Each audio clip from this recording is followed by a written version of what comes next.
बोलो गुरु जम्बेश्वर भगवान की धन्यवाद। सबसे पहले तो मंच पर विराजमान सर्व समाज के जो हमारे साधु संत हैं उनको मेरी ओर से नमन है। दूसरा नमन मेरी ओर से जो माताएं बैठी है और इतनी संख्या में 2 तारीख से लेकर के आज तक जो महापड़ाव के अंदर बैठे हैं, इनको मेरा सबको बहुत बहुत धन्यवाद है और मेरा नमन है। आप लोगों की हिम्मत को मैं दाद देता हूं कि आप हमेशा हर दिन में संख्या बढ़ी है, घटी नहीं है। कल की कलश यात्रा हमने देखी है, बहुत भारी भीड़ उमड़ पड़ी थी, लेकिन फिर भी इस सरकार की आंख नहीं खुल रही है। अपने जिला प्रशासन को दोष दे उससे कुछ नहीं है, जिला प्रशासन के पास कुछ नहीं है, न राजस्थान सरकार के पास कुछ भजनलाल के पास है। ये किसके पास है? केंद्र में अमित शाह और मोदी जी के पास है। जब वहां से हरी झंडी मिलेगी तभी कुछ अपना कानून बन पाएगा, वरना नहीं बनेगा। ये पहले उस टाइम में खेजड़ी के ऊपर मां अमृता देवी ने 363 बलि दी थी। तो ये सरकार शायद ये चाहती है कि उससे ज्यादा बलि बिश्नोई समाज दे। मेरे ख्याल से उनका ये इरादा है। गुर्जरों का आंदोलन चला था, आपको पता हो तो 27 आदमियों ने शहीद हुए थे और गुर्जर उन शहीदों पर उनका क्रियाकलाप नहीं किया, उनके ऊपर ही रोटी पका रहे थे और वहीं रोटी खा रहे थे। वो भी एक आंदोलन था। एक नहर का आंदोलन हुआ था पानी के लिए, गड़साना के अंदर 7 लोग शहीद हुए थे। तो इस तरह की ठीक है, ये सही बात है कि हिंसा जो है वो हमेशा आंदोलन को कमजोर करती है।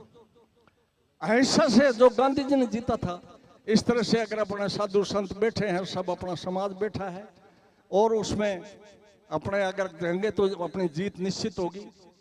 एक बात मैं आपको कहना चाहता हूं, अगर कहीं शहीद की जरूरत पड़ती है, 1 नंबर में एक आदमी से अगर ये कानून बनता है तो मेरी 80 साल उम्र हो गई है और मेरा नंबर आप नोट कर लें,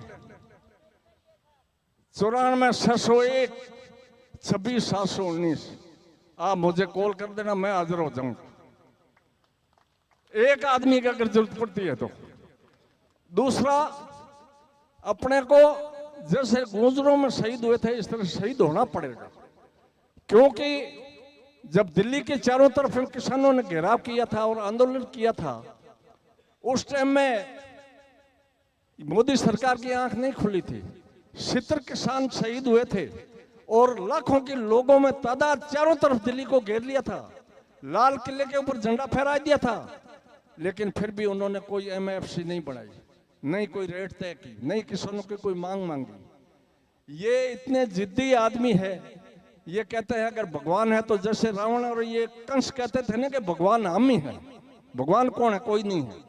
तो इस तरह मोदी और अमित शाह कहते हैं भगवान हम ही है, हम ही पूजो। ये पार्टी की बात नहीं है, लेकिन मैं इन तानाशाहों की बात कर रहा हूं, जो तानाशाह है इनकी बात कर रहे हैं अपने। तो इसलिए मैं तो आपको ये धन्यवाद देता हूं कि आप रात और दिन भूखे प्यासे, जैसा भी अपना खाने का बंदोबस्त है, पीने का बंदोबस्त है समाज की ओर से, उसमें आप डटे हुए हैं। बहुत बहुत आपको धन्यवाद है। और इस तरह से अगर अपने डटे रहेंगे और शायद सरकार की आंख अपने मुकाम मेले से पहले खुल जाए तो बेहतर है। लेकिन उसमें भी सर्दी है, अपने मुकाम मेले को देखते हुए अपने को चकमा देने की कोशिश करेंगे तो उसमें झांसे में या चकमे में मत आना। मेरा यही आपसे निवेदन है। धन्यवाद। जय हिंद। बहुत बहुत धन्यवाद।